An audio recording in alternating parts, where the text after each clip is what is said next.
Bueno, bienvenida y bienvenidos a un nuevo seminario del ciclo Afín.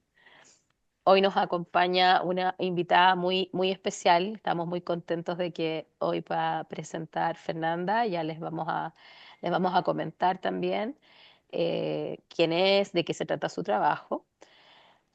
Los seminarios afín, como bien saben, son instancias periódicas de difusión y divulgación de investigación, de investigadores, la mayoría postdoctorales, pero también predoctorales, así como profesores y expertos invitados, todos vinculados al grupo afín de la Universidad Autónoma de Barcelona. Los seminarios abordan distintos tópicos que son parte de las líneas también de investigación del grupo, como la reproducción humana, el género, la sexualidad, la familia, la infancia, la adolescencia, cuidados, las políticas también, ¿no es cierto?, de infancia, de protección y la adopción. Se realizan todos los días jueves, o la gran mayoría de los días jueves, a las 16 horas de Europa Central, por esta vía, la plataforma Zoom, y los estamos difundiendo permanentemente por las redes del grupo. ¿Sí? Así que si necesitan más información o están interesados por otras también seminarios próximos, no duden en contactarnos. Hoy día nos vamos a encontrar con una invitada, como decía, muy especial, que teníamos muchas ganas de que pudiera presentar también su investigación en el marco de los seminarios afín. Su seminario lleva por título La gobernanza reproductiva en los casos de adopciones tardías en Francia.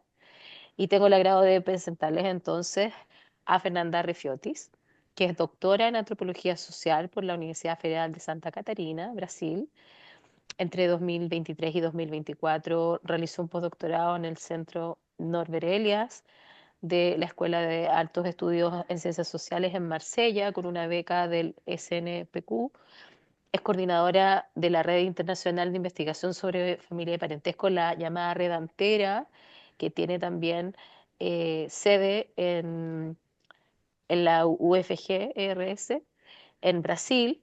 La Red Antera, dicho sea paso, es una red fantástica que creo que hace muchísimos eh, bueno, es una red internacional, pero que está llevada desde Brasil y que además tiene una serie de contactos, seminarios, formaciones y propuestas muy interesantes que creo que ha sido un espacio también muy valioso y aprovecho de agradecer también a Fernanda su coordinación y la posibilidad también de conectarnos muchos de los investigadores del Grupo FIN con esta red. Em, por supuesto, también anteriormente a esto, Fernanda ha también desarrollado otro postdoctorado entre los años 2017 y 2020 en el programa de posgrado de Antropología Social de la Universidad Federal de Río Grande do Sul, que es la que mencionaba previamente, con una beca Jacques Gurwitz, si no me equivoco la pronunciación. También, y esto hay una larga trayectoria también de investigación. Llevo un postdoctorado en el Instituto de Investigación Interdisciplinaria, no lo sé pronunciar en francés y no lo quiero pronunciar mal, Institut de Recherche Interdisciplinaire sur les Enjeux Sociaux, no sé cómo, si está bien, también de la Escuela de Altos Estudios en Ciencias Sociales, con una beca CAPES. Y en la misma institución también realizó una estancia doctoral previa con una beca CAPES o CAPE, ¿no? Actualmente es investigadora postdoctoral senior en el programa posgrado en Antropología Social de la Universidad Federal de Río Grande do Sul, que, como ustedes saben, también es una universidad muy prestigiosa y también, dicho sea de paso, eh, podríamos mencionar que una persona que trabaja en esa universidad y que ha abierto absolutamente camino en el campo de estudios sobre la adopción en Latinoamérica y a nivel internacional, mundial, es Claudia Fonseca, ¿no? Entonces, que por supuesto también es una persona muy importante dentro de la red Antera. Nunca está de más hacer un pequeño homenaje a Claudia.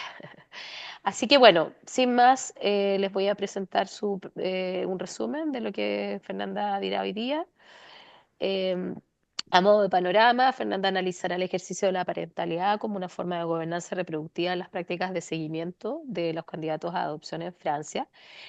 Tratará parte de los resultados de su investigación etnográfica realizada en dos departamentos franceses entre 2023 y 2024, que incluye el trabajo con profesionales de los servicios de adopción, trabajadoras sociales, psicólogos y educadores especializados, y también algo muy interesante, los expedientes de los niños y niñas adoptados tras la reforma legislativa que tuvo lugar en el año 2016. En Francia las adopciones están moldeadas por una serie de intersecciones legislativas, biomédicas, morales, especialmente en un contexto de tensiones crecientes en torno al ejercicio de la parentalidad como una forma de gobernanza reproductiva contemporánea. Entonces, en esta presentación se constituye en un objeto clave analizar el desplazamiento de las llamadas policías de las familias hacia la policía de las parentalidades.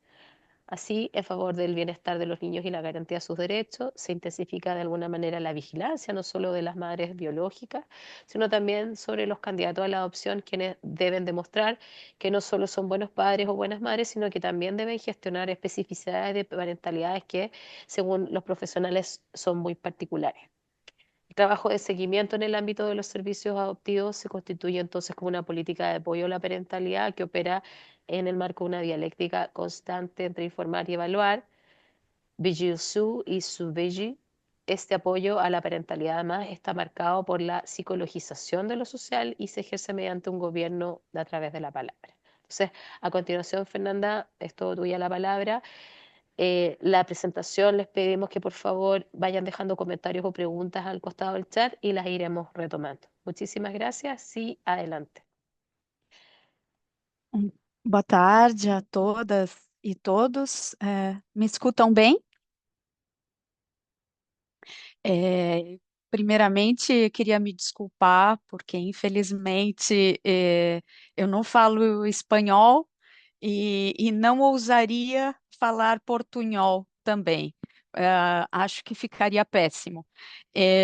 Então, uma alternativa possível foi fazer a apresentação, o PowerPoint em espanhol.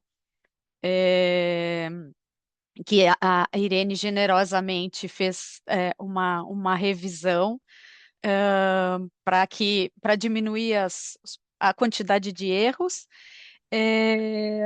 mas vou tentar falar o mais devagar possível em português. E aí peço para vocês que, caso tenha alguma dificuldade com expressões, termos, vocês podem me interromper, que a gente tenta fazer uma tradução. Dito isso, eu queria dizer que é uma alegria muito grande participar desses seminários, né? Como a Irene mesmo falou, o Afim é uma parceria de longa data, né? Do Brasil, né? Das pesquisadoras do Brasil, e agora muito fortemente no âmbito da Rede Antera, né, que eu vou falar também na sequência, brevemente, né, do que se trata. A Irene já fez uma introdução maravilhosa, né, não só do meu currículo, mas da própria Rede Antera. Bom, a minha apresentação de hoje, né, o título é a governança reprodutiva, no caso das adoções tardias na França. Essa apresentação ela é uma parte, né, de uma pesquisa que ainda está em andamento, né, não é uma pesquisa concluída, né, que foi intitulada A Fabricação do Parentesco e as Tecnologias de Governo nas Adoções Tardias na França e no Brasil, na qual eu me interesso particularmente pelos modos pelos quais essas tecnologias de governo, voltadas para as adoções nacionais na França, elas atuam como mediadoras na fabricação do parentesco e da parentalidade nos casos das adoções de crianças maiores, né? Não sei se em espanhol a gente pode dizer assim, né? Crianças enfim, com mais de 4 anos ou 5 anos, essa é uma questão que varia bastante também. Então, essa pesquisa, ela está na base da conformação da rede Antera, né, que é essa rede internacional de pesquisa sobre família e parentesco, que é coordenada pela professora Cláudia Fonseca, da Universidade Federal do Rio Grande do Sul, e da qual eu sou subcoordenadora, né? E ela foi formalizada em 2022 e reúne mais de 40 pesquisadoras e pesquisadores do Brasil, França, Espanha, Argentina, Canadá, Chile, e que desenvolvem pesquisas relacionadas à governança reprodutiva e aos diversos arranjos dessas parentalidades contemporâneas, né? Então, a professora Diana Marra integra a Rede Antera, a professora Irene também, né, só para citar algumas pesquisadoras do Afim que integram a Rede Antera. Bom, essa pesquisa, ela é uma pesquisa etnográfica, né, que começou em fevereiro de 2023, junto aos serviços de adoção de dois departamentos franceses, né? E ela se situou, ela se organizou a partir de dois eixos, né? Um primeiro eixo, né? Junto aos profissionais dos serviços de adoção, né?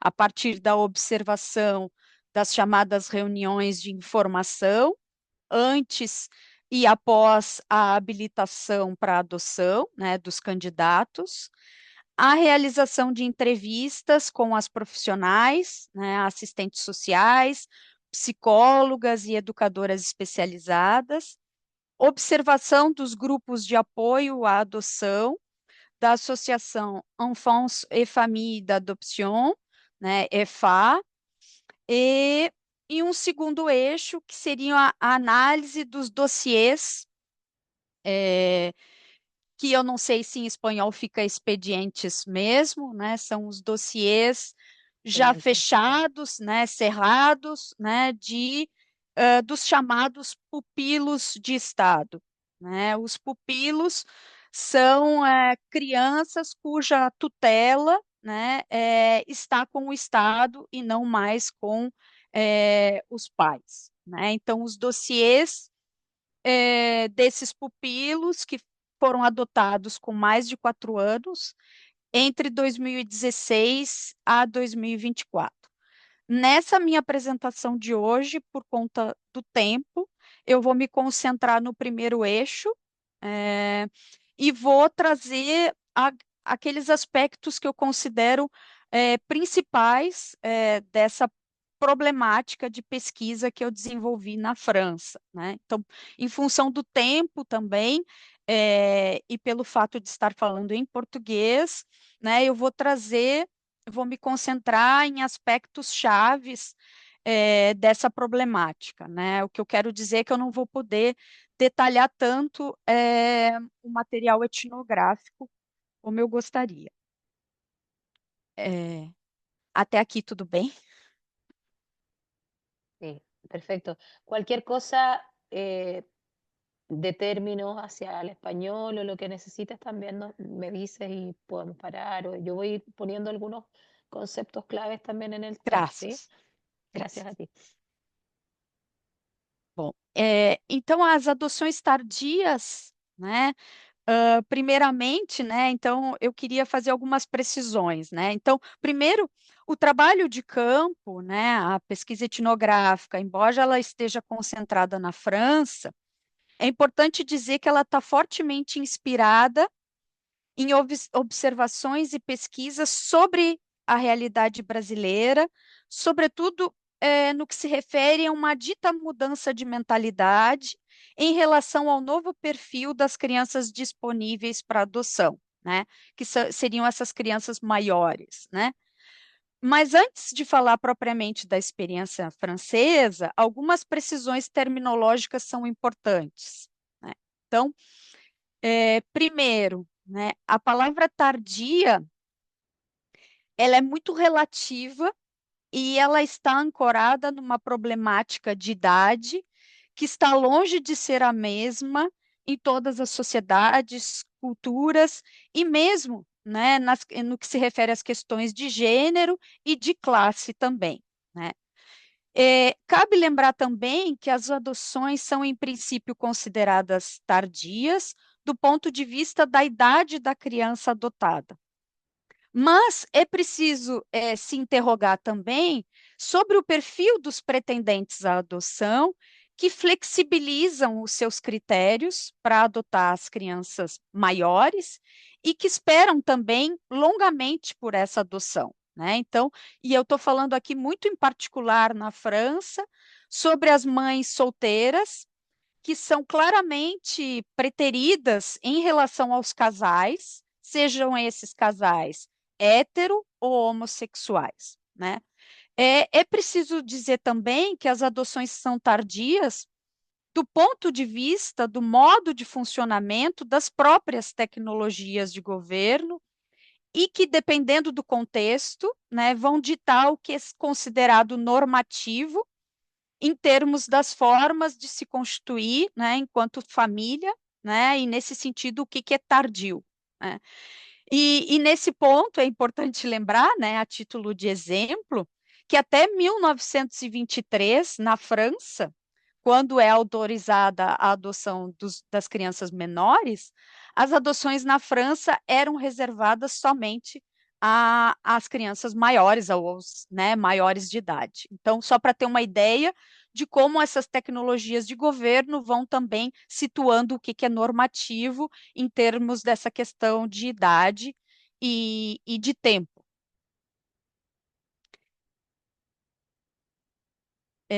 As crianças maiores, elas também se inserem nessa categoria que eu mantive em francês, né, mas que em francês é enfant à besoin spécifique, e que em espanhol seria crianças, em português, né, crianças com necessidades específicas, né, é, que emerge na França nos anos 90 e na qual vão se misturar condições muito diferentes, né? As crianças maiores, mas também as crianças com doenças, né? Passíveis ou não de tratamento, né? Os grupos de irmãos, e as crianças com deficiência. Então, as necessidades específicas, elas acabam produzindo um grande divisor entre o normal e o anormal, o conforme e o não conforme, o desejável e o menos desejável, né? Então, ela cria também essa categoria. Mitos em torno das dificuldades que são postas a priori, né, em torno do processo de adoção dessas crianças, sobretudo em torno da construção do projeto de adoção, né? Em torno dessa categoria e das suas especificidades, é possível observar a mobilização de todo um mercado de especialistas, médicos, psicólogos, pedopsiquiatras, enfim, engajados nesse acompanhamento dessa parentalidade adotiva, né? E em torno também desse efeito de diagnósticos também, né? Então, tem uma proliferação de cursos de formação, de uma literatura, de vídeos na internet, né, voltadas a a especificidade dessa parentalidade.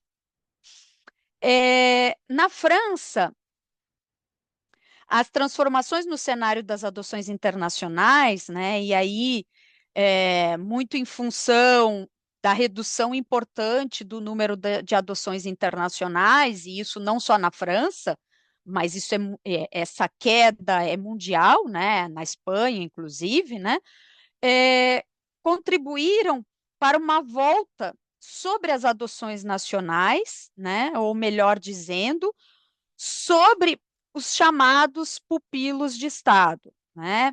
Que são justamente essas crianças que acessam a esse status por razões e procedimentos diferentes, né? Então, pode ser em função do nascimento em segredo, né? Quando as mães, já no momento do nascimento, decidem entregar seus filhos para adoção, mantendo ou não o segredo sobre a filiação.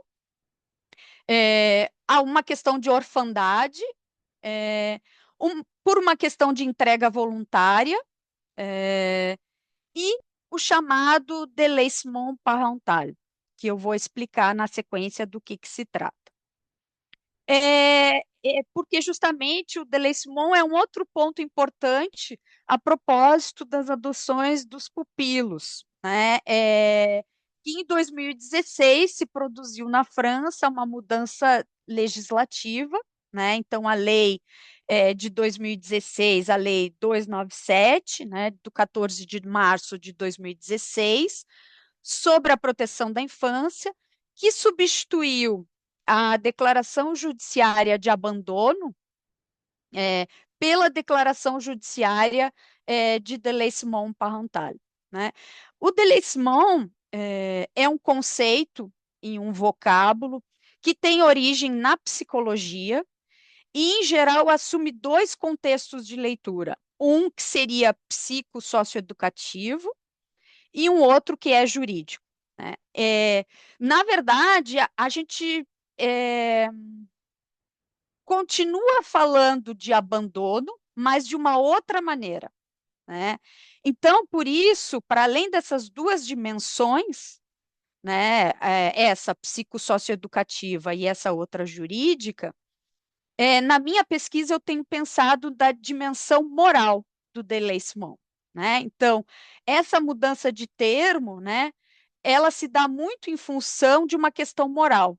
Então, moralmente mais aceita que o abandono, o délaissement funciona como um recurso público que confere uma forma mais genérica e socialmente aceita, né? E aqui eu estou citando o Boltanski, né, um sociólogo francês bem conhecido. A declaração judiciária de abandono, ela vinha sendo subutilizada na França em razão da subjetividade contida no critério do desinteresse dos pais, né? Então, por exemplo, os pais passavam um ano sem estabelecer um contato com a criança, que estava em acolhimento institucional, e aí, em um determinado momento, eles escrevem uma carta, né, para essa criança. Essa carta, ela era entendida como uma demonstração de interesse dos pais pela criança e, portanto, de um interesse pela manutenção do vínculo. Então, todo o processo pela destituição era freado. Então, se começava tudo novamente.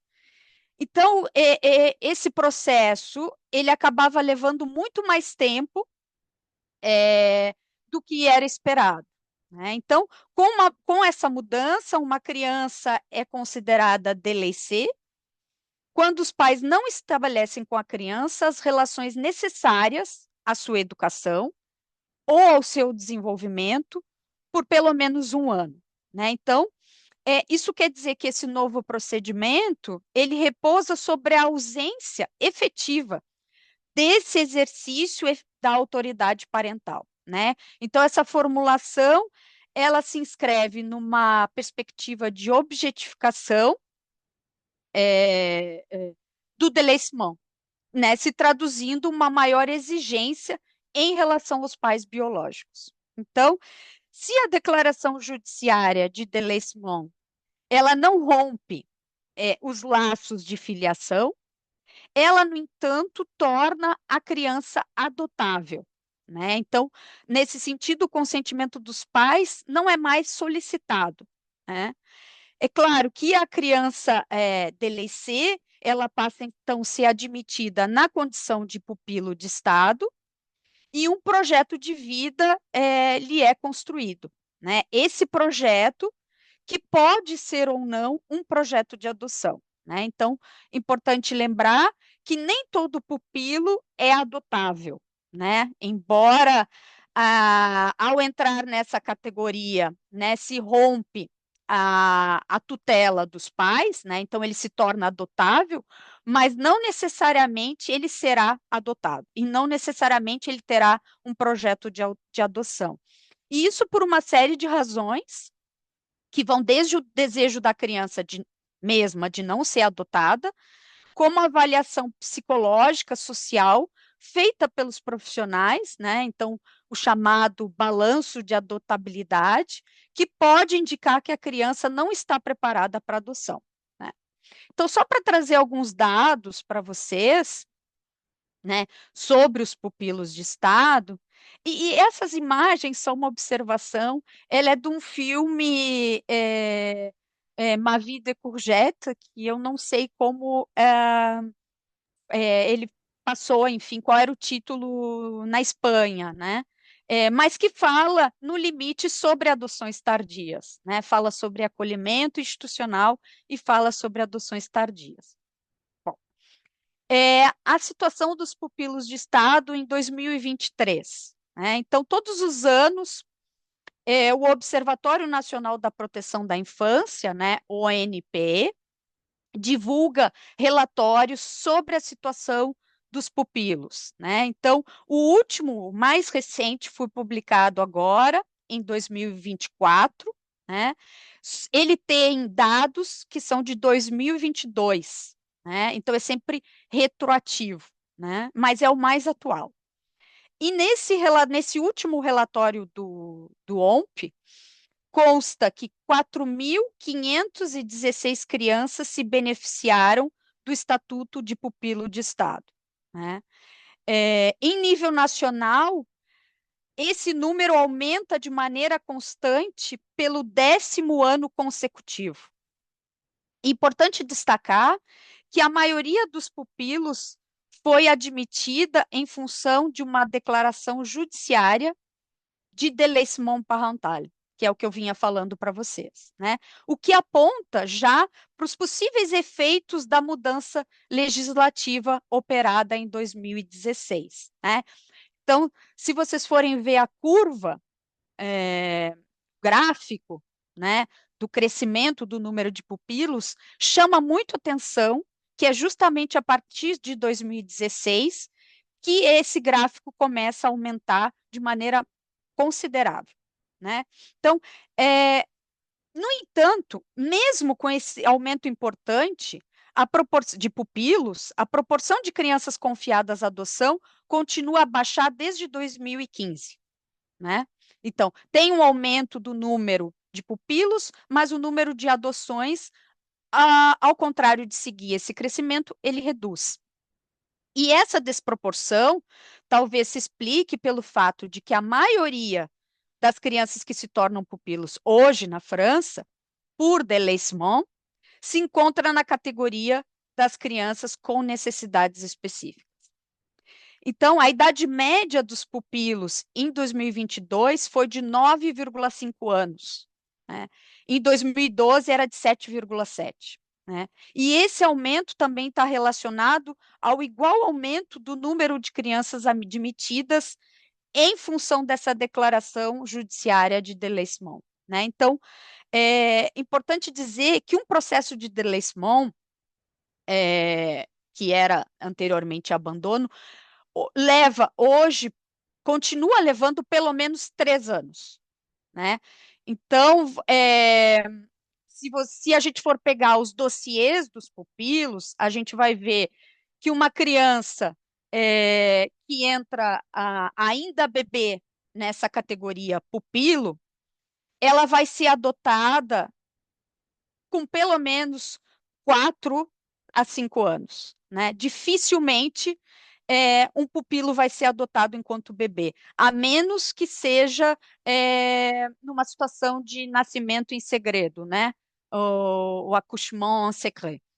Senão, dificilmente. Então, o que é interessante pensar é que a minha pesquisa, que inicialmente, então, começou muito focada na questão das adoções tardias, ela me levou, ela tem me permitido pensar não só na problemática dessas adoções das crianças grandes, maiores, né? As suas questões e seus desdobramentos, mas ela me encaminhou para mudanças mais amplas no próprio paradigma das adoções na França, né? Pelo menos sobre três aspectos. O primeiro, e esse é o mais evidente, né? Porque justamente elas trazem novamente para o primeiro plano a figura dos pupilos de Estado, né, em função da baixa das adoções internacionais, né, e, consequentemente, o retorno sobre as adoções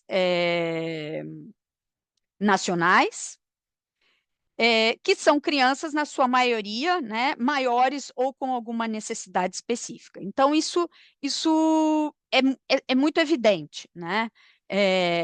Não tem nada de extraordinário nesse achado. Um segundo é porque elas visibilizam um processo de psicologização do social, na medida que o campo das adoções é invadido por leituras, formações e a presença de especialistas voltados a essa especificidade da parentalidade adotiva, né, sobretudo dessas crianças maiores, que têm um vivido, uma história anterior à adoção, fortemente marcada pelo abandono, entre aspas, né? Então, termos como traumatismo, o attachement, que em português poderia ser essa produção de vínculo, né? É, se tornam centrais na compreensão desse exercício da parentalidade, né? Então, e o efeito de diagnósticos, tanto no que diz respeito às crianças, né, disponíveis para adoção, né? Então, diagnóstico aí dos pedopsiquiatras, né, de hiperatividade, problemas de attachment, problemas, dificuldades para construção de vínculos, é, como também dos pais biológicos, problemas psiquiátricos, né, mães que são consideradas borderline e por aí vai. E terceiro, e esse ponto me parece o mais importante, é uma transformação em curso do lugar que as famílias de nascimento, ou as famílias biológicas, ocupam nesse cenário, né? Então, essa mudança legislativa de 2016, ela sinaliza não só uma aceleração no tempo de espera, né, para o restabelecimento do vínculo dessas crianças com a sua família de nascimento, como indica, sobretudo, que as políticas francesas, que desde o século XX estavam voltadas fortemente para a manutenção e estabelecimento desse vínculo, elas deslocam o foco de atenção para o interesse das crianças, né, seguindo inspirações que eu ousaria dizer, né, que vêm de países como a Inglaterra, o Canadá, e, bom, o Brasil também, né, e aí vocês também poderiam me falar sobre a Espanha. É, esse cenário, ele tem me permitido pensar que as adoções das crianças maiores na França são atravessadas por um conjunto de cruzamentos que são de ordem legislativa, biomédicas e morais, né, sobretudo em torno desse exercício da parentalidade, né? Então, como se tornar boas mães, bons pais, no caso dos candidatos à adoção, e, ao mesmo tempo, nos lembra daquelas e daqueles implicados nesses procedimentos, né, de délaissement parental, né, que não foram capazes, entre aspas, né, de serem bons pais. E também nos lembra dos processos que são da ordem do desejo, né, desejo de ter filhos, de fundar uma família, de ser mãe e pai, e mesmo o desejo de não ter filhos. Então, isso reforça a ideia, né, sugerida por Laura Briggs, da adoção como esse símbolo da governança reprodutiva contemporânea, né, na esteira de uma perspectiva, né, de que toda política é também uma política reprodutiva, uma política de reprodução. E E seguindo essa perspectiva, é possível pensar que a governança reprodutiva opera no campo das adoções, produzindo um deslocamento, né, do que seria a chamada polícia das famílias, né, e aí o clássico trabalho do Donzelot, né, para uma polícia das parentalidades, né, e esse é um termo é, do Benoit Bastard, que me parece bem produtivo, né. Isso quer dizer que, como sugere o próprio Bastard, que a atenção e as preocupações sociais se deslocam da questão familiar estrito sensu para se focar sobre a relação pais e filhos. E, nesse sentido, em privilégio do bem-estar das crianças, tanto a vigilância sobre os pais de nascimento, né, se torna ainda mais acentuada, sobretudo após a lei de 2016, né, uma vigilância sobre os riscos de disfuncionamento, das relações pais e filhos, né, dos maus tratos, enfim, como também os candidatos à adoção precisam mostrar que não só são capazes de ser bons pais, como são pais capazes de entender as especificidades de uma parentalidade considerada pelos profissionais como sendo muito particular, entre aspas, né? Então, aquela de pais e crianças adotadas com mais idade e que carregam consigo memórias de um vivido, né? Memórias de experiências anteriores. Durante todo o processo de adoção dos pupilos de Estado, antes e após a habilitação para adoção, os candidatos eles são acompanhados pelos profissionais, pelas assistentes sociais, pelas psicólogas, pelas educadoras especializadas, dos serviços de adoção da Aide Sociale à l'Enfance, né, que é muito conhecida, todo mundo fala na França muito mais a sigla a ASE, que em francês fica ASO. É importante lembrar que os processos de adoção na França, eles são processos fundamentalmente administrativos, né? Então, a participação do judiciário, ela é mínima, né? Ela aparece nas decisões finais, né? Então, durante todo o processo, toda a avaliação dos candidatos e também todo o acompanhamento das famílias biológicas, enfim, é todo feita por profissionais ligados à ASO. E são esses serviços de adoção, que são ligados, né, ao município, ao Estado, e não ao judiciário, né? Esse trabalho, o que é bem diferente, só um parênteses, em relação ao Brasil, onde a presença do judiciário é enorme, né? Então, é tudo feito via judiciário.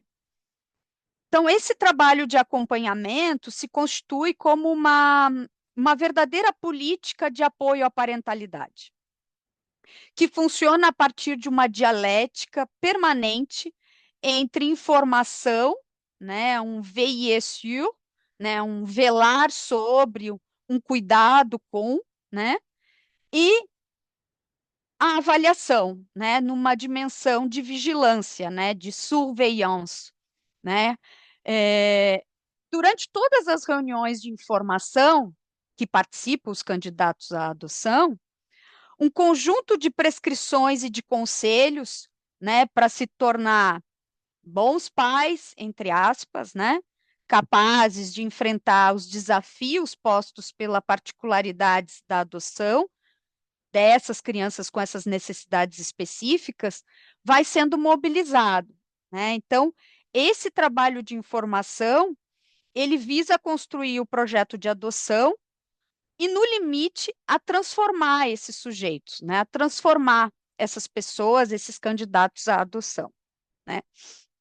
Paralelamente a esse trabalho informativo, os candidatos são avaliados sobre a sua capacidade e seu investimento na construção desse projeto, e na sua capacidade de se tornar pais conformes, né? Então, na ideia de uma normatividade parental.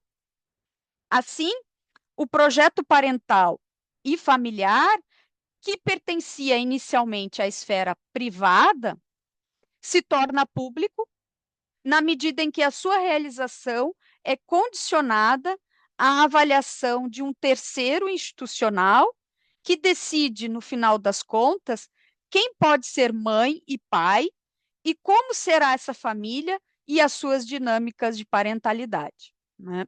Então, é possível observar, assim como outras esferas das políticas sociais e de saúde francesas, a mobilização de um governo pela palavra, né? Então, os candidatos são, portanto, convocados a falar sobre si mesmos, né? A se narrar, a construir o seu percurso enquanto pais e lhe dar sentidos, né? Então, mostrar por que que eles, não só por que que eles desejam adotar, mas mostrar que eles são capazes de serem esses candidatos que vão ser escolhidos para uma adoção. Então, em meio a todo esse vocabulário novo que vai sendo apresentado aos novatos, né, algumas palavras se destacam e são repetidas nas reuniões. A primeira delas é a noção de projeto.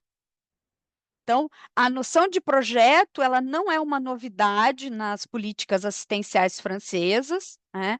E ela invade, juntamente com a noção de percurso, né, de parcours, o espaço das políticas públicas em função da demanda crescente do investimento nessas biografias individuais, né, para que os sujeitos possam se inscrever nas instituições sociais, nas políticas públicas. Então, é um exercício constante de justificar suas escolhas, de contar a sua história e mostrar que são capazes, né? Que estão aptos a se inscrever nessa ou naquela política social. Então, a noção de projeto, ela testemunha uma época em que a ação pública se torna incitativa, né? Ela solicita as subjetividades. Nos serviços de adoção, fala-se tanto no projeto a ser construído pelos candidatos, né? Com esse suporte dos profissionais, como também no projeto de vida da criança, né? Que poderá ser ou não um projeto de adoção, né? Então, o projeto é esse lugar do bom equilíbrio entre desejo e limites, do que se é capaz de suportar e do que é possível flexibilizar, né?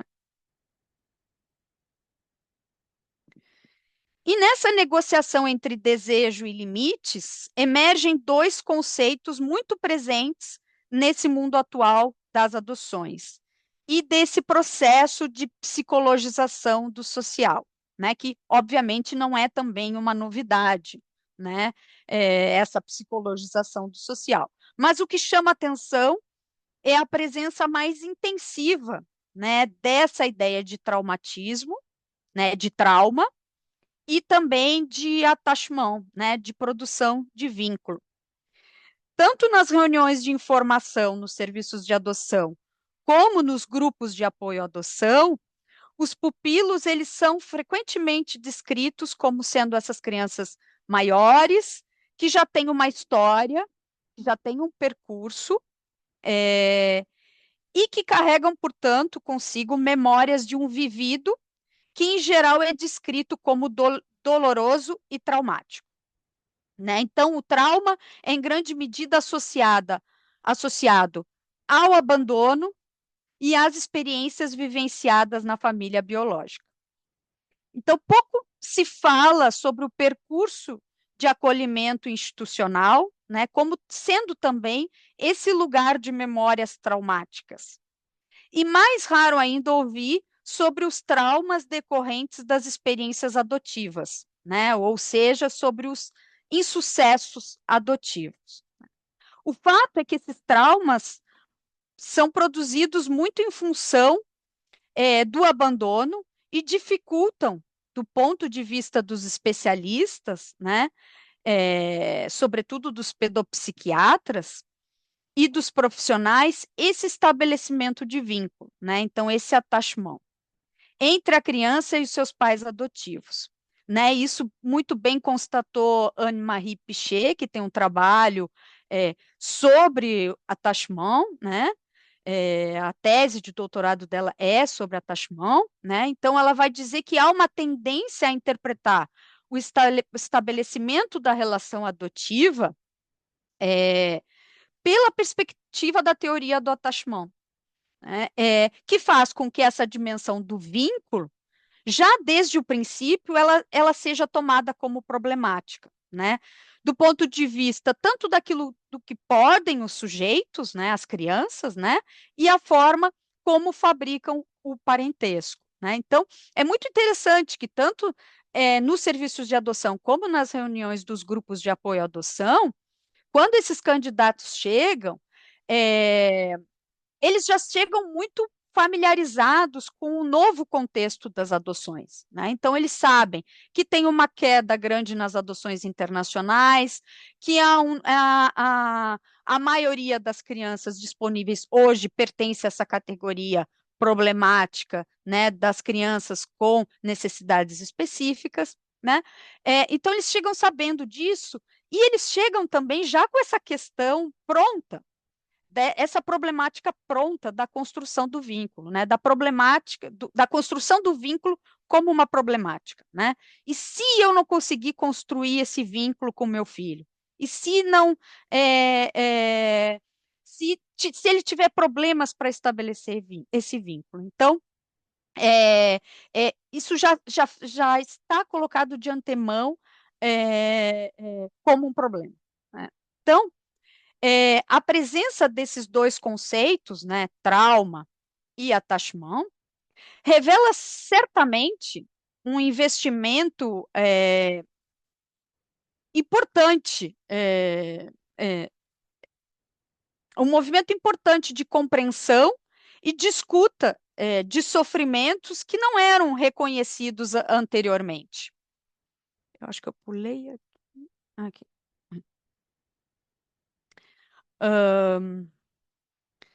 Então, revela certamente um movimento importante de compreensão e de escuta de sofrimentos que não eram reconhecidos anteriormente. Então, eu reconheço aqui, né, que é importante, né, que esses dois pontos apareçam, né?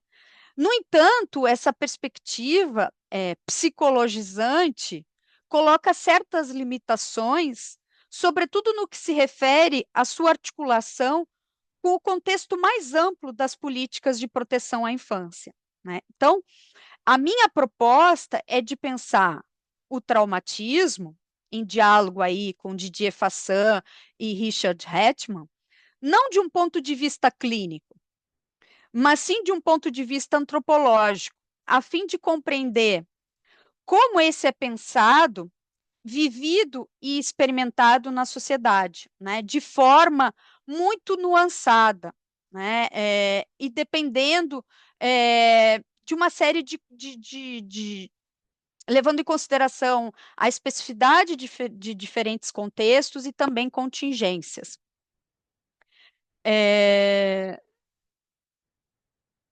Depois,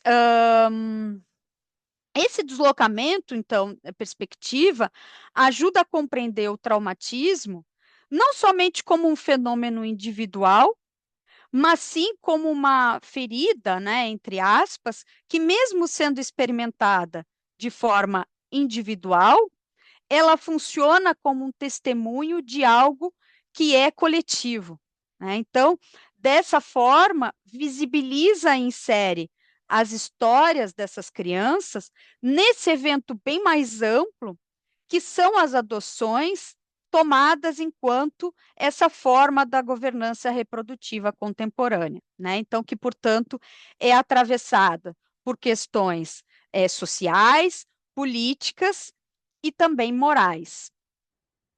É, eu vi que tem várias aqui. No te Poderia preocupes, traduzir? sí, no te preocupes que son comentarios de términos Ah, yo y después certo, sí, certo. ahí después la E como retomamos. estou de tempo? Estás ya más o menos en el tiempo pero estás cerrando, así que tranquila. Tú Tá. cierra Então, eu tranquila estou, y después retomamos. último parágrafo. Então, é essa. E aí, uma segunda questão, né, que eu gostaria de mencionar, e que tem muito a ver com o segundo eixo da minha pesquisa, que eu não vou ter tempo de falar aqui, mas é sobre os dossiês, né, dos pupilos, né? Ela me encaminhou muito fortemente e, bom, e não só ela, mas toda a discussão hoje também muito forte no campo das adoções é sobre essa abertura à história pregressa, é, é, né, a história pregressa dessas crianças, né, e que também é uma forma de reconhecimento da presença dessa família biológica, né? Então, a, as adoções tardias, elas colocam num primeiro plano, mais do que nunca, né, é essa questão da história pregressa dessas crianças, né? Então, são crianças que não só têm um vivido, mas que têm uma memória muito presente desse vivido, né? Então, é interessante pensar também em diálogo com a Jeanette Karsten, mas também com a Lambert, o quanto o silêncio sobre o passado lança uma longa sombra sobre o presente e o futuro, né? Então, apesar, né, do caráter absoluto desse afastamento, né, que é produzido em função da adoção, em termos jurídicos, a família biológica, ela mantém uma presença muitas vezes ausente, né, na família adotiva, alterando não só a natureza, mas também os efeitos dessa presença ao longo do tempo. Então, essa presença das famílias de nascimento, ela pode ser pensada, e a isso a literatura, né, sobre adoções, né, tem tratado muito fortemente, a própria Jeanette Karsten, né, essa presença enquanto fantasma, né? Então, fantasma que assombram o presente da vida familiar, né? Mas me parece talvez mais produtivo pensar essa presença enquanto sombra, que justamente para existir enquanto tal, né, para que possa emergir enquanto figura nessa relação, né, uma relação figura e fundo, é, precisam ser iluminadas, precisam ser ativadas. E nesse processo de ativação das relações de parentesco, também me parece crucial pensar a mediação do Estado, sobretudo através das práticas dos profissionais e dos documentos na transmissão dessas memórias de parentesco, né? Então, o processo de adoção ele é desde o princípio permeado por um conjunto de burocracias, de procedimentos que são documentados e conformam a vida dessas crianças. Os documentos emitidos pelas diversas instituições, né, que têm jurisdição sobre a vida dessas crianças, conferem concretude a essas memórias do processo de fabricação do parentesco.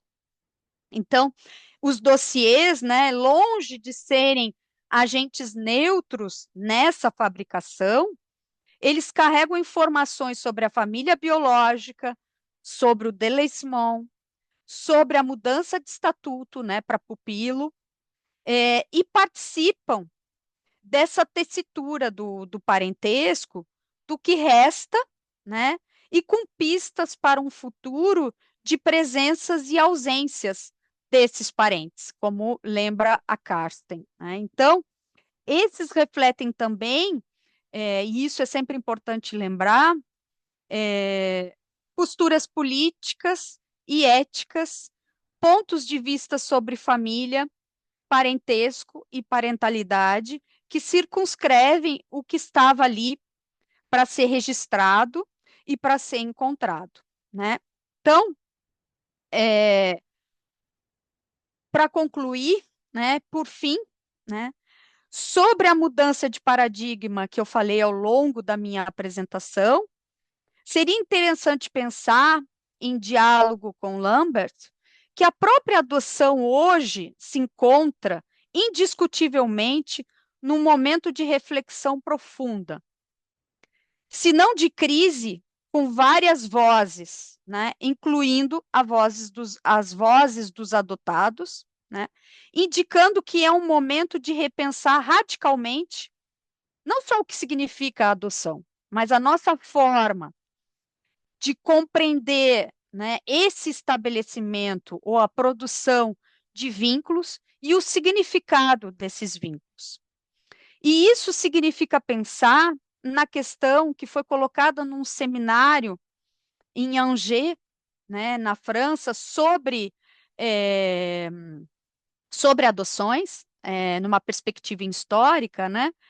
A quem interessa hoje as adoções plenas, né? Porque eu estou falando aqui todo o tempo da minha apresentação de adoções que são plenas, né? Que são irrevogáveis e que produzem uma mudança na filiação, né? E isso é importante dizer porque na França, isso eu esqueci de dizer, existe também a opção das adoções simples, que seriam como as adoções abertas, né? Então, ela soma filiação, ela não rompe com filiações anteriores, né? Então, para quem que serve, né? Se o perfil das crianças hoje disponíveis para adoção é esse, são crianças maiores que têm essa presença da família de nascimento muito forte em suas vidas, né? E aí a quem continua interessando, né? As adoções plenas, é, ou ainda, qual lugar que nós podemos efetivamente reservar a essas adoções simples, ou adoções abertas, e a outras formas de estabelecimento de relações afetivas, né? O papel dos benevola, é, me fugiu agora, inclusive em português, né? De fazer apadrinhamento, né, dos padrinhos, Ujú. padrinhos afetivos, das famílias acolhedoras, e das relações entre irmãos, né, que é tão pouco lembrada, inclusive nas buscas de origens, né? Então, se fala menos nos irmãos, se tem menos trabalho sobre, no que se refere à busca de origem aos irmãos e que não passam por essa filiação que é estabelecida juridicamente, né? Numa ideia, e aí fazendo uma crítica, né, do judiciário como essa espinha dorsal da filiação. Obrigada.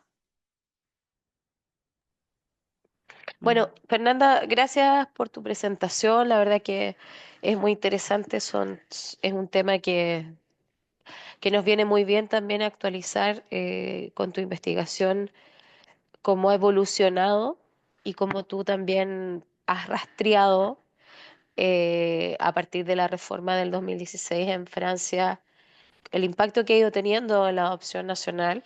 Es algo que, como tú bien decías, es un fenómeno global que así como afecta a Francia, también afecta a otros países, por lo tanto podría aplicarse para el caso de España o para el caso chileno, para muchos casos, ¿no es cierto? También el caso de Brasil, probablemente tú debes encontrar muchas semejanzas o similitudes entre el caso Francia-Brasil en algunos puntos que resultan muy interesantes.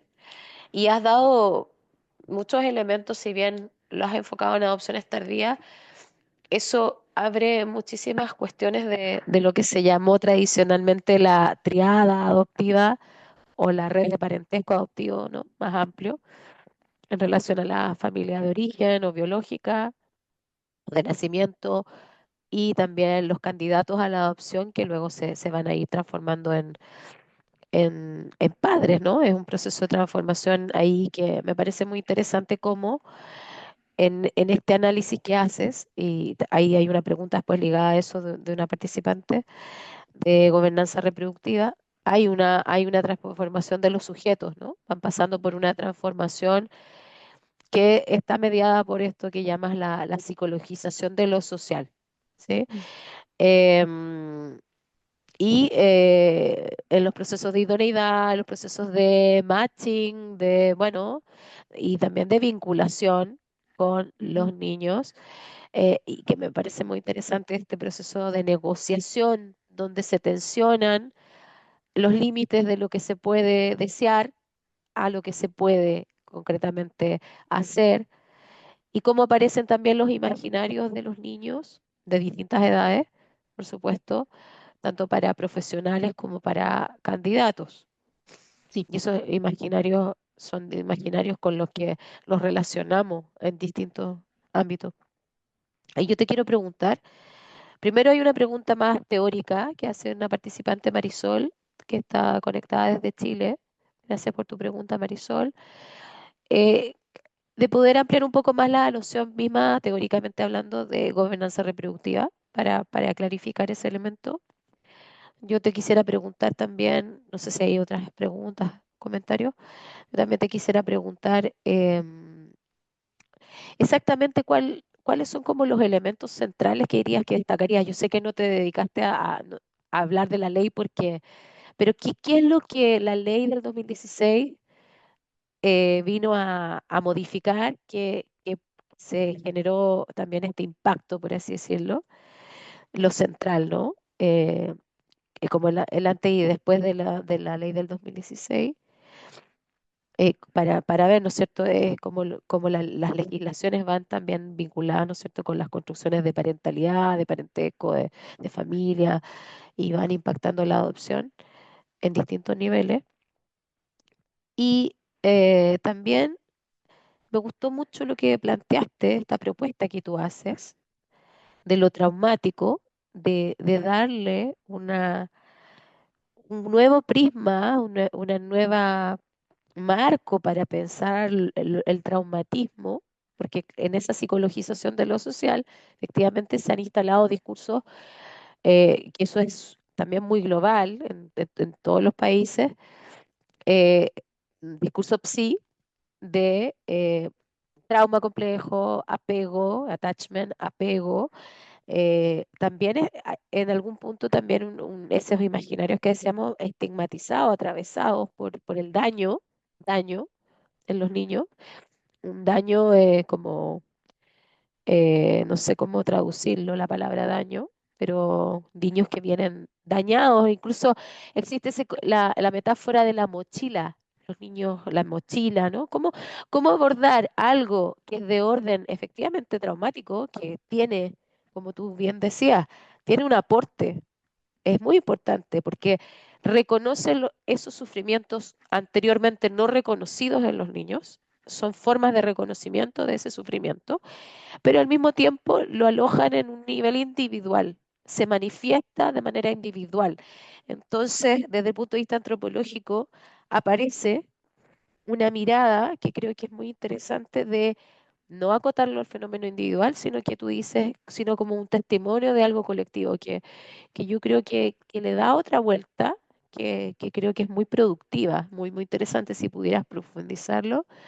Y bueno, todo lo que planteas más al final de la inflexión justamente Francia, como Argentina, por ejemplo, es un país que conservó la figura de la adopción simple, pero otros países se están planteando, como el caso chileno, que tiene adopción plena, la figura de la adopción abierta con adopción plena, contactos posadoptivos o adopción con contacto, pero con una figura de adopción plena. Entonces, se nos abren ahí una serie de sinnúmero de temas sobre las relaciones previas de los niños, sobre el lugar, este lugar, me gusta la idea de la sombra, que debe ser iluminada y activada, para que no quede en ese lugar fantasmático que dice Karsten, sacarla de un lugar fantasmático.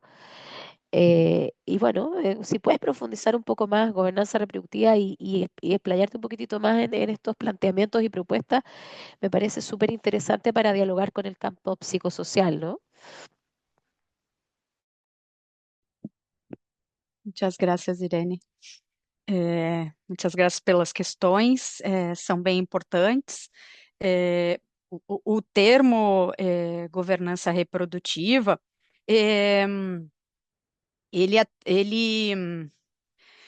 é, vou retomar um pouquinho assim brevemente, né? Ele foi forjado. Eu não sei até o quanto vocês discutem esse termo no Afim, na Espanha. Eu suponho que em Sí. função da Diana Marre seja, enfim, a gente inclusive publicou eu, Cláudia Fonseca e Diana Marre um número na Mm, revista Horizontes Antropológicos, que é a revista ligada ao programa de pós-graduação em Antropologia Social da Federal do Rio Grande do Sul, mm, né, Horizontes Antropológicos, um número só sobre governança reprodutiva, né? Mas um pouco situando, né, esse é um termo que é forjado, né, por Lynn Morgan e a Elizabeth Roberts, né, como uma ferramenta, né, de análise que permite justamente problematizar todos esses mecanismos pelos quais, né, essas diferentes configurações históricas de atores, né, sejam eles instituições de Estado, ONGs, movimentos sociais, etc., né, vão se utilizar desses controles legislativos, de injunções morais, para produzir e controlar os comportamentos de reprodução. Só que aí tem um salto bem importante nessa discussão, que é o próprio termo reprodução, né? Então, ele é deslocado daquele lugar da reprodução focada assim, em lugares mais óbvios, e, sobretudo, né, na reprodução no sentido, digamos, mais biológico do termo, né? Então, a partir do momento que ele sai desse lugar, né, e aí eu já estou fazendo o diálogo com a Laura Briggs, né, ele se estende para campos e antes inimagináveis, né, de maneira que a Laura Briggs vai fornecer elementos para sustentar a ideia de que todas as políticas públicas hoje são também políticas reprodutivas, né? E são políticas reprodutivas não mais pensando na reprodução como esse lugar, né? Mais óbvio, né? No sentido de gerar, né? Da procriação, enfim, mas ela abrange uma série de problemáticas e questões, né, que vão passar pela adoção, mas vão passar também pela questão migratória, que vai passar pela questão do cuidado, da divisão do cuidado nas famílias, enfim, uma série de problemáticas, né? E isso me parece mais central, porque justamente coloca essa discussão das adoções num outro patamar também, né? Então, é na base de todas essas discussões está lá, obviamente, todos os debates feministas, tem um diálogo importante com a perspectiva Foucaultiana, né? É, mas me parece que tem um avanço bem importante em relação, inclusive, à própria ideia de tecnologia de governo no Foucault, né? Então, parece incluir tudo que tinha ficado de fora nessa discussão de base mais Foucaultiana, né? E então, não sei se ajuda a pensar, mas assim, permite pensar a adoção com todos esses atravessamentos, né, que não são só da ordem do parentesco, do fazer família no sentido mais tradicional, né, mas todos essas outras dimensões, né. Por exemplo, né, só um exemplo que vai para a questão dos dossiês, né, é, e nessa ideia de fabricação do parentesco. A gente quando eu falo que os dossiês não são neutros, é um pouco dizendo também que quando esses dossiês desaparecem, então, quando uma criança, depois com a idade que lhe permite consultar esse dossiê, e ela chega lá e o dossiê não existe mais, porque o lugar onde ele estava armazenado pegou fogo, ou porque foi perdido, extraviado, né? Então, tudo isso mostra, né, essas mediações, né, que participam dessa ideia de governança reprodutiva, né? Então, como essas injunções burocráticas, morais, enfim, vão produzindo esse cenário adotivo. Então, essa é uma questão. A outra questão é assim, a mudança da categoria abandono para a categoria délaissement, é, e aí eu insisto que ela é moral porque ela muda o termo, né?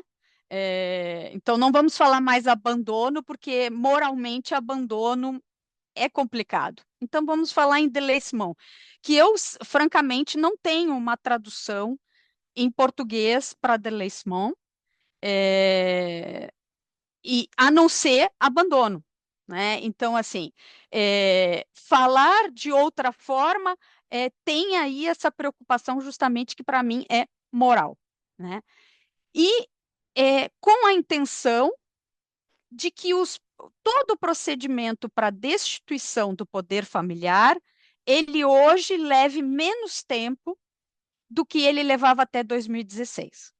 Né? Então, se efetivamente os pais não apresentam um interesse na manutenção do vínculo com a criança, e aí interesse efetivo é participar das reuniões mediadas, é, ou telefônicas, ou presenciais, ou enfim, né, trabalhar para que possam mostrar que estão trabalhando para recuperar essa autoridade parental. Então, isso assim, aparece muito nos dossiês, né?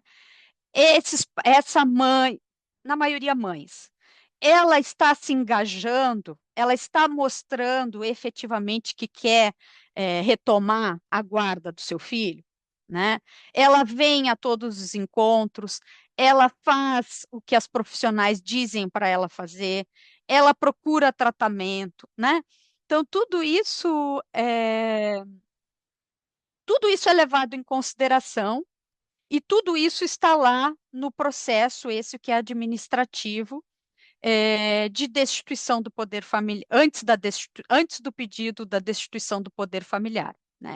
Então, só para vocês terem uma ideia, esses processos de um pupilo que vai ser adotado que venha a ser adotado com 4, 5 anos, ele pode ocupar 2 caixas ou 3 daqueles arquivos mortos, sabe? Aquelas caixas de papelão é, enormes. Então, assim, são processos administrativos extremamente extensos e que duram muitos anos. Então, tem lá relatórios dos profissionais que acompanham a família e dos profissionais que acompanham a criança, de maneira que é uma. E se é grupo de irmãos, é o relatório de todos esses profissionais de cada uma das crianças. Então, são relatórios de psicólogos, de assistentes sociais, de educadores especializados, relatórios de médicos, psiquiatras, pediatras, né? São muito extensos. Então, a ideia com a mudança de 2016 é que esse processo seja mais rápido, que se decida de forma mais rápida se a criança vai para a destituição do poder familiar e, portanto, pensar na possibilidade de adoção, ou se ela volta para a família, né? Ou se ela permanece na família de acolhimento até a maioridade, né? E depois vai pleitear outras possibilidades. Importante, isso eu também não falei, né? Dessas adoções dos pupilos, a maioria das adoções é feita pelas famílias de acolhimento, né? Então, assim, é, um pupilo, assim, essa criança ela vai para a família de acolhimento na expectativa da volta para a família biológica. Então, não é esperado que a criança mude de estatuto, de status, quando ela está na família de acolhimento.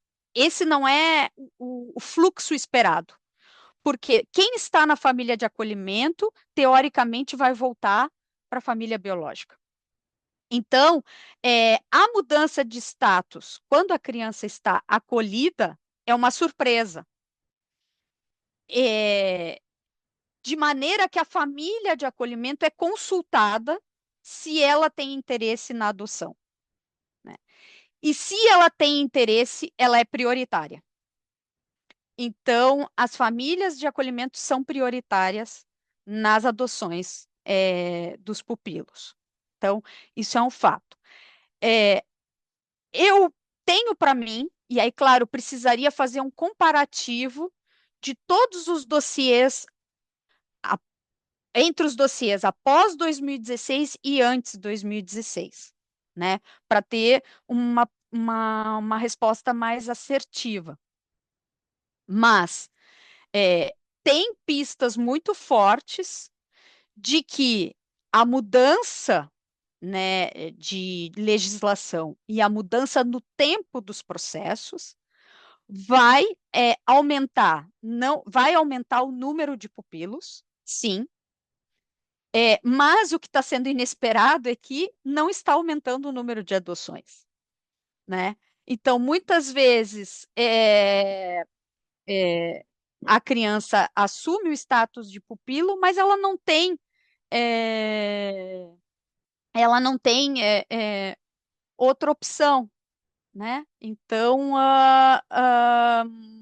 é, o que que acontece? Muitas vezes está na família de acolhimento, e enquanto, por exemplo, não tem a destituição do poder familiar, só os pais podem assinar, os pais ou responsáveis podem assinar e autorizar questões muito simples, como, por exemplo, viajar para um outro país, fazer uma cirurgia, tomar uma vacina, questões escolares. Então, muitas vezes, a destituição do poder familiar, ela se coloca depois de muito tempo, né, porque não se decide a situação e se produzem entraves administrativos para a vida da criança, né? O que me preocupa é, é que nessa perspectiva de acelerar esses procedimentos, né, que a França entre na esteira é, de, de perspectivas muito parecidas como as que a gente tem hoje no Brasil, na Inglaterra, enfim, em países em que esses processos de destituição são muito rápidos, né? Então, que se produz uma inversão, né? Que é histórica na França, né? É, de esperar, de investir muito fortemente no reestabelecimento desse vínculo. Mas a minha pista também e isso eu não tinha falado, que independente de uma questão de tempo, mais ou menos, o que precisa ser repensado, eu acho, ainda pode ser cedo para dizer, mas é o trabalho educativo, o trabalho de acompanhamento dessas famílias, e tenho pistas de que o excesso de mediação institucional nas visitas mediadas, enfim, vai produzindo uma espécie de esgarçamento, não sei como dizem em espanhol, Adelgazamiento, ¿cómo es? vai desgastando, Desgaste, desgastando desgaste. essas relações parentais, porque vocês têm que ver o que é incrível, que muitas mães que começam super engajadas o processo, a quererem recuperar a guarda dos seus filhos, A partir de um determinado momento, elas simplesmente desaparecem, elas se retiram.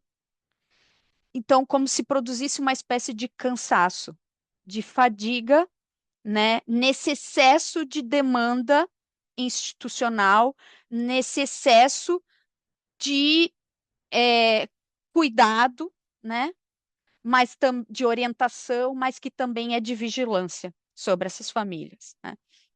É ainda cedo para eu fazer uma afirmação assim tão, mas eu tenho pistas muito fortes de que, e aí a governança reprodutiva novamente, né? Esse excesso de mediação, o que que ele produz, né? É, E, por fim, né, a questão do traumatismo, é, ele me sair de uma perspectiva individual, né, e assumir o traumatismo numa perspectiva de um coletivo, né? Primeiro, permite pensar que o problema das adoções não é um problema de cada família que adota uma criança ou de cada criança em específica, né? É um problema que se insere numa problemática muito maior, né? Que é das adoções nesse cenário que eu descrevi para vocês, né? É, e tem uma outra questão bem importante que eu acho que tira essas crianças do lugar problemático da vítima, né? Da vítima, a vitimização, né? Como esse lugar de desagenciamento, né? De falta de potência, né? E que inflama muito dos discursos hoje pela busca de origens, né? Então, assim, pensar o traumatismo de uma perspectiva antropológica coloca o debate em um outro lugar, né? Que não é mais esse também da vitimização, né? É isso. Muy, muy, muy, muy interesante. Gracias, Fernanda. Em, a ver, primero, bueno, lo de relativo a la gobernanza reproductiva, he dejado en el chat el número de horizontes antropológicos donde está Sí. la introducción al special issue que haces tú con Claudia y con Diana Marre. Eh, y también es importante porque son nociones teóricas que las, las ocupamos en la academia, pero que pueden ser productivas para el campo de la intervención psicosocial. Y por otro lado, también has puesto esta discusión sobre los tiempos. Bueno, la noción de adopción tardía pone el acento en la variable edad y por lo tanto habla de los tiempos, que es un debate enorme. Yo también me preguntaba ahí cuando tú hacías la aclaración también de la legislación, este año, un año que se da también para definir si hay una intención o no de la familia de continuar y el trabajo que hace con la familia. Me parece súper interesante este punto que tú planteabas, de que la discusión de los tiempos de los niños versus los tiempos de los adultos está muy presente, por supuesto, en distintos países, porque sin duda que eh, la afectación que tienen los niños al pasar por el sistema de protección es importante, por lo tanto hay que atenuarla, disminuirla y tomar decisiones también muy complejas, muy dilemáticas de manera oportuna, pero, pero en ese transcurso, el trabajo que se hace con la familia de origen, este desgaste que hablas tú, ¿no? De proceso de desgaste por exceso de la mediación institucional, es un tema muy debatido hoy en términos de cuánto se trabaja, cómo se trabaja, cuál es la calidad de ese trabajo con las familias de origen para dar cuenta de un estándar que pueda decir efectivamente se hizo todo lo que se pudo para la revinculación del niño con su familia de origen o no. Pero al mismo tiempo es como paradójico la paradoja de toda esta intervención que en algunos países se ha intensificado más, cómo puede desgastar a esas familias sobreintervenidas, ¿no? Sobreintervenidas por múltiples programas, además, no solo porque hay problemáticas de drogadicción, de pobreza, bueno, sobreintervenidas que terminan de alguna manera desgastándose. Una hipótesis bien interesante. Em, y todo lo que planteas de dar una nueva, recolocar el debate en términos del traumatismo y su lugar desde la psicología versus la antropología, también nos permite, y yo comparto mucho, yo creo que también las colegas que están acá son colegas de Chile, que son colegas que trabajan en la Dirección Nacional de Adopciones hace muchos años.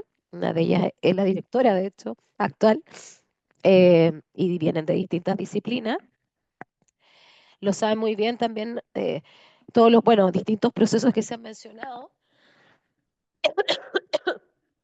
Este lugar de víctima, ¿no? Problemático que podría quedar el niño, ¿no es cierto?, en un lugar más estigmatizado, desagenciado, como decías tú, en lugar de un lugar de mayor resiliencia o fortalecimiento, empoderamiento para enfrentar adopciones muy complejas.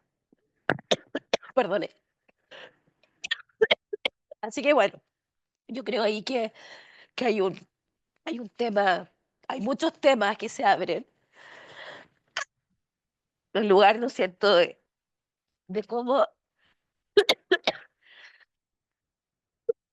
estos discursos también están poniendo aquí todas las drogas para jarabes, pastillas, agua, de todo. Tengo spray, de todo. Bueno, este lugar problemático también para las búsquedas de orígenes, ¿no? La construcción también de los adultos adoptados heridos, ¿no? Como por salir de esa idea de herida primaria. Eso. Así que bueno, creo que hay muchos elementos que podemos abordar. Eh, también me acordaba de la película Pupil, que en español se tradujo como En buenas manos, ¿no? Entonces ahí sale toda la Como se dimensión traduz em espanhol? en buenas manos, Em en buenas buenas, manos. en buenas manos. É, sim. É, No sé si quieres é, comentar algo de eso. justo para dizer que realmente o que é retratado no filme Pupilo é é muito parecido do que se passa na realidade francesa, né? O trabalho que aparece aquele no filme é o que acontece, né?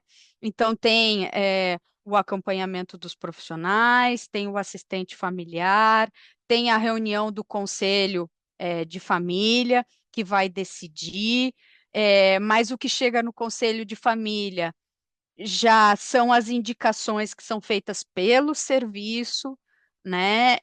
E aí ali vocês podem ver, ilustra muito bem isso que eu comentava para vocês desse exercício da parentalidade, né? É, e que os profissionais participam ativamente dessa escolha, né? De quem eles consideram mais capazes, assim. Claro que tem elementos objetivos, muito objetivos nessa escolha, mas fundamentalmente são questões subjetivas e que vão variar de um profissional para o outro. Então, por exemplo, tem profissional que vai dizer, para mim o que mais importa é a tranquilidade, né? Para mim o que mais importa. Então, tem uma profissional que ela insiste muito. Olha, a gente não quer aqui é, candidatos com saberes acadêmicos, que saibam tudo sobre adoção, né? A gente quer candidatos autênticos. Essa é uma palavra que aparece bastante também, né? O autêntico é aquele que no limite, é aquele que é verdadeiro, que se apresenta inclusive as suas fragilidades, né?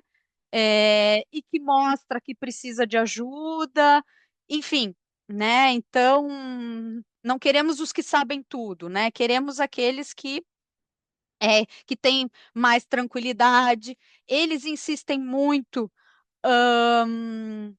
e aí por isso, né, que eu falei que também as mães solteiras são preteridas nas adoções, é, sobretudo em Lyon, onde eu fiz uma parte do campo, porque eles entendem é, que a aventura da adoção é uma aventura que demanda muito trabalho e que uma pessoa sozinha é difícil dar conta, né? Então, a menos que essa pessoa tenha uma rede de apoio, né? Eles entendem que uma pessoa sozinha tem menos condições do que um casal, né? Seja ele hétero ou homossexual para dar conta, né? Então, é, é, é, assim, é para dizer, né, então, que no filme é isso, justamente isso que aparece, né? Como são feitas essas negociações, como os profissionais escolhem, né? Os seus dilemas também que participam, né? Seus dilemas pessoais, seus pré-julgamentos, as suas noções de família, de parentesco, né? E umas até dizem, olha, nós somos profissionais, mas a gente não passou pela experiência da adoção. Então, seria importante vocês participarem do grupo de apoio à adoção, porque lá vocês vão encontrar pessoas que passaram pela experiência da adoção e vocês vão poder compartilhar, trocar informações, né? Então, nos grupos de apoio à adoção, e aí eu acho que a mesma coisa, né? No Chile, na Espanha, é onde as pessoas têm um pouco esse espaço, né, maior para falar das suas angústias, dos seus desafios, né? É, é esse lugar de trocas, assim, bem importante, né? E depois teve um outro, aí é um documentário, é, depois que saiu depois do Pupilo, que é a vida pela frente, ficaria em português, é La Vie devant soi, La vi é, para La buscarlo. Vie, La Vie devant soi, ¿Lo puedes escribir y para sim, tenerlo como recurso? é, La vida aqui, de... La Vie Ujú. devant soi, La vida de Soi. né? E que aí é mais um documentário, né? Também falando dessa mesma questão, né? É, e aí tem uma crítica das profissionais ao título, né? Que é a vida toda pela frente, né? Seria alguma coisa assim. E uma das profissionais, eu detesto esse título, e, e eu, inclusive, estou preparando um texto que o título vai ser La Vie devant soi, mas com uma interrogação, porque La Vie devant soi é também o título de uma obra famosa do Romain Gary, é, que é que é muito interessante, porque a obra do Romain Gary, La Vie devant soi, vai falar de um menino, justamente que é o narrador, e esse menino brinca todo o tempo com a noção do tempo. Ele também foi deixado pela mãe com uma prostituta judia que vai se ocupar né, de criá-lo. E, mas só um parênteses para dizer como pode ser interessante brincar com a vida toda pela frente, né? E aí um pupilo, a vida toda pela frente, interrogação, né? De que vida a gente está falando, de que temporalidades a gente está falando, né? Eu acho que suscita bastante discussão, assim, a Muy vida toda interesante. pela. Después te la voy a pedir para que lo dejemos como recurso porque son buenos recursos para debatir, Sim, digo. Así sim, que, sim, sim, sim. y bueno, yo te quiero agradecer, me disculpo por mi ataque de tos. Eso lo vamos a editar, no se preocupen que lo vamos a sacar porque tengo hartas cosas que editar, estos ataques que me dan. Así que te vamos a dejar a ti, Fernanda, con tu presentación. Y yo creo que, bueno, tenemos un desafío muy grande desde una mirada interdisciplinaria de poder establecer más diálogo entre lo psicosocial y la antropología. Siempre es algo que a mí me queda dando vuelta, ¿no? Cómo podemos trabajar de una manera en que el antropólogo también ingrese más a la intervención, no solo quede fuera observando lo que hacen los psicólogos, sino que entre y contribuya a la intervención. Eso es algo muy, muy interesante porque creo que ahí, como tú bien decías, se recolocan los prismas y las miradas y las formas de comprender también los fenómenos en estos procesos también de toma de decisiones tan altamente sensibles, también atravesados por la subjetividad. Y la antropología yo creo que tiene mucho que decirnos, tanto mirando desde afuera como desde adentro. ¿Sí? Ujú. Así que yo te agradezco mucho, me interesa mucho, ojalá que puedas publicar muchas cosas de esto para tenerlo y para tener disponible, para también difundir la investigación lo antes que se pueda. Y te pedimos que lo hagas también cuando vayan saliendo todas las publicaciones, porque creo que pueden ser muy interesantes para distintos países. Sí. Así que muchísimas gracias, Fernanda. Siempre es un agrado verte, estar en contacto contigo, escucharte. Y bueno, a seguir, agradecemos mucho también la presencia de las personas que se conectaron y vamos a editar y a compartir también esto en redes, sí, en las redes del Grupo Afín. Muitíssimo obrigada, Irene. Aproveito para agradecer a Marisol, a Carolina e a Pamela, que ficaram até o final. Espero que a gente tenha outras ocasiões para eu ouvir vocês também. Gostaria muito de ouvir. Vi aqui que a Marisol é Departamento de Adoção, certo? Sí, É, las né? tres, las tres, Las las tres Três, do Chile. de Chile. Sí. Então, gostaria muito de poder ouvir as experiências de vocês. Quem sabe a Irene organiza uma conversa. Seria muito interessante conhecer o trabalho no Chile, do Estaría ponto de mucho. vista das profissionais. Muchas gracias. Muchas Sí, sin Muitas gracias. duda. graças, Irene. Vamos a ver si te llevamos algún día, te llevaremos seguro. Así que te conocerán directamente. Maravilhosa sua mediação, sua No. seriedade, enfim. Nessas condições, você está mediando um, um debate formidável. Só tenho que agradecer. Linda, muchas gracias Fernanda, que estés muy bien, hasta pronto y nos encontramos también en un nuevo seminario afín en las próximas fechas. Nos vemos y gracias a todas por estar aquí hoy día. Un E abrazo. saúde. Salud. Tchau, Muchas tchau. gracias. Chao, Muchas chao. graças.